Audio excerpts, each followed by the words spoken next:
Hello, வணக்கம் students. +2 அக்கௌண்டன்சியில் ஒரு model question paper இன்டர்நெட்லேருந்து எடுத்துருக்கேன். ஓகே, இந்த வீடியோ ஒரு 10 to 15 மினிட்ஸ் போகும். முடிஞ்ச மட்டும் MCQ கவர் பண்ணுறேன். So please stay with me and will go through one by one. அதுக்கு என்ன ரீசனும் சொல்கிறேன். ஓகே, சரி, இப்போ ஃபஸ்ட் கொஸ்டின் பார்க்கலாமா? Receipt and payment account is what account கேட்குறாங்க. Okay,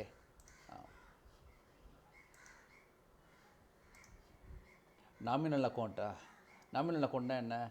that goes to balance sheet, அதாவது P&L அக்கௌண்ட். ரியல் அக்கௌண்ட்டுங்கிறது all assets and liabilities, correct. Personal அக்கௌண்ட்டுங்கிறது டெட்டாஸ், கிரெடிட்டாஸ், கேபிட்டல் அக்கௌண்ட்டுங்கிறது, கரெக்ட்.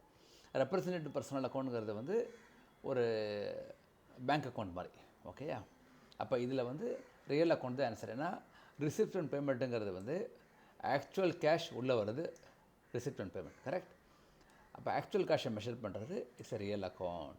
ஓகேயா? அடுத்தது receipt and payment account records receipt and payment of. It's a very good question. Okay, revenue நேச்சரா, capital நேச்சரா, both revenue and கேபிட்டலாக கேட்குறது, correct. இதுதான் basic concept. இப்போ நீங்கள் மெயின் ரிப்போர்ட் எடுத்திங்கன்னு வச்சுக்கோங்க, ஃபைனான்ஷியல் ரிப்போர்ட்டில் மேலே P&L, கீழே பேலன்ஸ் ஷீட் இருக்கும், கரெக்டாக. Profit and loss balance sheet இருக்கும். ப்ராஃபிட் அண்ட் லாஸ் இருக்கிறதெல்லாம் is called revenue items, correct. Balance sheet இருக்கிறதெல்லாம் கேபிட்டல் ஐட்டம்ஸ், கரெக்ட். ஆனால் இந்த ரெண்டுமே ஒரு பிஸ்னஸ் கேஷ் உள்ளேயும் வரும், வெளிலேயும் போகும், கரெக்டாக. ரெண்டுத்துலேருந்து வரும். ஏன்னா நீங்கள் அசட் வாங்கினா கேஷ் வெளில போகும், கரெக்ட். அதே மாதிரி அசட் விற்றாலும் கேஷ் வரும். அதே மாதிரி கஸ்டமர்கிட்டேருந்து பணம் வந்தாலும் கேஷ் வரும். அதே மாதிரி சேலரி கொடுத்தாலும் கேஷ் போகும். ஸோ இந்த கேஷ்ங்கிறத வந்து ரெண்டுத்துலேயும் ஃப்ளோ ஆகும். அதாவது it travels between P&L and balance sheet. அதனால் it is both revenue and capital in nature. சரி, இது MCQவாக இருந்தாலும் உங்களுக்கு கொஞ்சம் டீட்டெயிலாக சொன்னால் தான் நெக்ஸ்ட் டைம் கொஞ்சம் ஈஸியாக ஆன்சர் பண்ணுவீங்க, சரியா? அதனால தான் நான் 10 to 15 மினிட்ஸ் ஆகும்னு சொன்னேன். Okay, balance of receipt and payment account indicate. இப்போ நமக்கு இந்த பேக்ரவுண்ட் தெரிஞ்சிடுச்சு. ஓகே, இப்போ நம்ம டக்குன்னு சொல்லிடலாம், கரெக்டாக. ஏன்னா ஆரம்பிக்கும் போது கேஷு, முடியும் போது கேஷு, எல்லா ரிசிப்ட்ஸ், எல்லா பேமெண்ட். அப்போ என்ன இருக்கும்? அது indicate the balance of cash and bank, correct. Okay, ஏன்னா டோட்டல் கேஷ் பேமெண்ட்ஸும் வரும், அதில் டோட்டல் ரிசிப்ட்ஸும் வரும். அதனால் கேஷ் அண்ட் பேங்க் பேலன்ஸ் மாத்திரம் தான் எப்போதும் காட்டுவான் இன்னைக்கு வண்டி. ஓகேயா? அடுத்தது income and expenditure account is what account கேட்குறாங்க. ஓகே, இதுவும் அதே தான் கான்செப்ட். மேலே P&L, கீழே balance sheet. So profit and loss account இருக்கிறது எல்லாமே நாமினல் அக்கௌண்ட்டு தான். நாமினல்னால் என்ன அர்த்தம்? அதாவது ஃபார் த டைம் பீயிங், டெம்பரரின்னு அர்த்தம். ஸோ அந்தந்த பீரியட் முடிஞ்ச உடனே அதுலேருந்து எடுத்து நம்ம ட்ரான்ஸ்ஃபர் பண்ணி கீழே பேலன்ஸ் ஷீட் போட்டுருவோம், ஏன்னா ப்ராஃபிட் அண்ட் லாஸ். அதனால் இன்கம் அண்ட் எக்ஸ்பெண்டிச்சர் அக்கௌண்ட் இருக்கட்டும், இல்லாட்டி ப்ராஃபிட் அண்ட் லாஸ் அக்கௌண்ட்டாக இருக்கட்டும், எல்லாமே வந்து நாமினல் அக்கௌண்ட். ஓகேயா? அடுத்தது income and expenditure account is prepared to find out, correct. அதிலே இருக்குது எதர் சர்ப்ளஸ் ஆர் டெபிசிட் அப்படிம்பாங்க. ஓகேயா? சரி, ப்ராஃபிட் அண்ட் லாஸ் அக்கௌண்ட்னா ப்ராஃபிட் ஆர் லாஸ். ஏன்னா இன்கம் அண்ட் எக்ஸ்பெண்டிச்சர் அக்கௌண்ட்டுங்கிறது வந்து இட் இஸ் ஃபார் எ நான் ப்ராஃபிட் ஆர்கனைசேஷன். ஓகேயா? இதுக்கு ஓகே, திரும்ப அகைன் கொஞ்சம் பேசிக் சொல்லிடுறேன். சரி, இப்போ நம்ம ஒரு பிஸ்னஸ் பண்ணுறோன்னு வச்சுக்கோங்க, ஒரு மளிகை கடையாக இருக்கட்டும், ஓகே, இல்லாட்டி ஒரு மொபைல் ஃபோன் ஷாப்பாக இருக்கட்டும், எல்லாமே ப்ராஃபிட்டுக்கு தான் பண்ணுறாங்க. அப்போ அவங்களுடைய ப்ராஃபிட் அண்ட் லாஸ் அக்கௌண்ட் வந்து எதர் ப்ராஃபிட் ஆர் லாஸ், கரெக்டாக.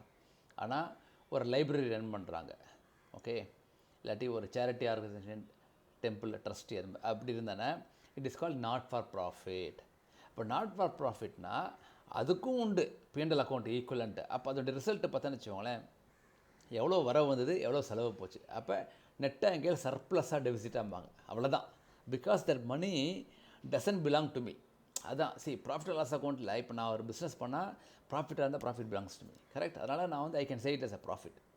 ஆனால் இதே நான் ஒரு லைப்ரரி நடத்துகிறேன்னு வச்சுக்கோங்க, இப்போ எங்கள் ஸ்ட்ரீட்டில் இருக்கிற ஒரு 100 பேர்கிட்ட பணத்தை வாங்கிட்டு லைப்ரரி நடத்தினேன்னா தட் மணியில் வச்சு லைப்ரரி நடத்தி அதில் ப்ராஃபிட் வந்ததுன்னா the profit is not doesn't belong to me because the money is common fund, கரெக்டாக. அதனால் we call it only as income or surplus or deficit. ஓகேயா? ப்ராஃபிட் லாஸ் வராது அதில். Okay, which of the following should not be recorded in the income and expenditure account? Okay, சரி, இதுவும் அதே தான். மேலே P&L அக்கௌண்ட், கீழே பேலன்ஸ் ஷீட். மேலே P&L இருக்கிறதெல்லாம் ரெவென்யூ ஐட்டம்ஸ், கரெக்டாக. அப்போ ஒன்லி ரெவென்யூ ஐட்டம்ஸ் தான் வரும். அதாவது பர்ச்சேஸ், சேல்ஸ்லேருந்து உங்களுடைய சேலரி, ரெண்ட், எலக்ட்ரிசிட்டி தான் வருமே தவிர நீங்கள் ஏதாவது ஒரு அசட் செல் பண்ணிங்கன்னா அது asset loss or profit or loss on sale of asset வராது. ஓகே, அதே மாதிரி இன்வெஸ்ட்மெண்ட் நீங்கள் பர்ச்சேஸ் பண்ணிங்கன்னா அது வராது. ஓகேயா, அந்த இன்வெஸ்ட்மெண்ட்டோட இன்கம் மாத்திரம் வேணால் வரும். ஓகே, ஸோ அந்த அந்த நீங்கள் அசட்டை செல் பண்ணிங்கன்னா அந்த அசட் வராது, அதனுடைய இன்கம் மாத்திரம் லாஸாக வரும். அதனால் சேல் ப்ரொசீட்ஸ் ஆஃப் ஃபர்னிச்சர் வராது. அதே இந்த ஃபர்னிச்சரை விற்றுட்டு நீங்கள் அதை loss on sale of furniture இருக்குது பாருங்கள், அது வரும். ஸோ அதுதான் catch, because that is a revenue item. ஓகேயா, ஸோ இன்கம் அண்ட் எக்ஸ்பெண்டிச்சர் அக்கௌண்ட்டில் any capital receipts or capital payments வராது. ஓகேயா, அடுத்தது subscription due but not received for the current year, current is an asset தான். ஓகேயா, ஏன்னா அது வரவேண்டிய அமௌண்ட் ஒன்றும் வரலைன்னா இட் இஸ் அன் அசட். கொடுக்க வேண்டிய அமௌண்ட் ஒன்று கொடுக்கலன்னா தான் லைபிலிட்டி. ஓகேயா, அடுத்தது question 8, legacy. Okay, legacy is what? கொஞ்சம் பேக்ரவுண்ட் சொல்லிட்டுமா, குயிக்காக சொல்லிடுறேன்.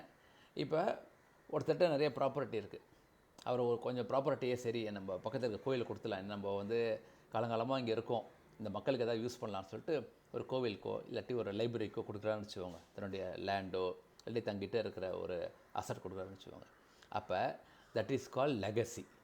இப்போ இதெல்லாம் ஒன் டைம் தான் வரும். இது மாதிரி ஏதாவது ஒரு 5 இயர்ஸ் 10 இயர்ஸ்க்கு ஒரு தடவை யாராவது இருந்து கொடுத்துட்டு போவாங்க அந்த மாதிரி. கரெக்டாக?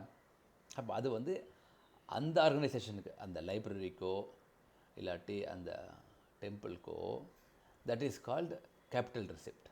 ஏன்னா இப்போ இந்த ஒரு பெரிய பணக்காரர் இருக்கார்ல, அவர்கிட்ட ஒரு வீடு இருக்குது, அந்த வீடு என்ன பண்ணுறாரு, சார் லைப்ரரிக்காக யூஸ் பண்ணிக்கோங்க சார் அப்படின்றார் அவர். ஓகேயா, அப்போ that is called capital receipt. ஓகேயா, இன்னும் 2 more பார்க்கலாம். Donation received for a specific purpose அப்படின்னா, ஸ்பெசிஃபிக் பர்பஸ் சொன்னாலே கேபிட்டல் ரிசிப்ட் தான். எதுவுமே சொல்லலைன்னா தான் ரெவென்யூ ரிசிப்ட். ஓகேயா, அடுத்தது இது கொஞ்சம் நல்ல question. There are 500 members in a club, each paying 100 rupees a subscription. Okay, அப்புறம் subscription due but not saved, subscription received in bank extra இருக்குது. இப்போ எவ்வளோ அமௌண்ட் இன்கம் அண்ட் எக்ஸ்பெண்டிச்சர் அக்கௌண்ட்டை வரலன்னா ஒன்றுமே பண்ண வேண்டாம், எவ்வளோ நம்பர் ஆஃப் மெம்பர்ஸ் இருக்காங்க இன்ட்டு எவ்வளோ பர் இயர் சப்ஸ்கிரிப்ஷன், ரெண்டுத்தையும் மல்டிப்ளை பண்ணுங்கள், அவ்வளோதான். ஸோ 500 இன்ட்டு 100 எவ்வளோ? ஒரு 0 பண்ணால் 5000, அடுத்த 0 பண்ணால் 50,000. கரெக்டாக? So 50,000 should come in the income and expenditure account.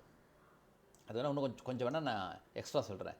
Suppose 48,000 தான் வந்தது, ஓகே, இன்னும் 2,000 வரல, 2,000 4 மெம்பர்ஸ் தரலன்னு வச்சுக்கோங்க, அப்போ 48,000 ரிசீவ்டு போட்டுட்டு ஸ்டில் 2,000 rupees அவுட்ஸ்டாண்டிங்னு போட்டுட்டு ஆனால் ஃபைனல் ஆன்சர் கரெக்ட் 50,000 தான் வரணும். ஓகேயா, ஸோ இதான் 10 questions பார்த்துருக்கேன். திரும்ப அடுத்த வீடியோவில் இன்னும் கொஞ்சம் கவர் பண்ணுறேன். Okay, thank you.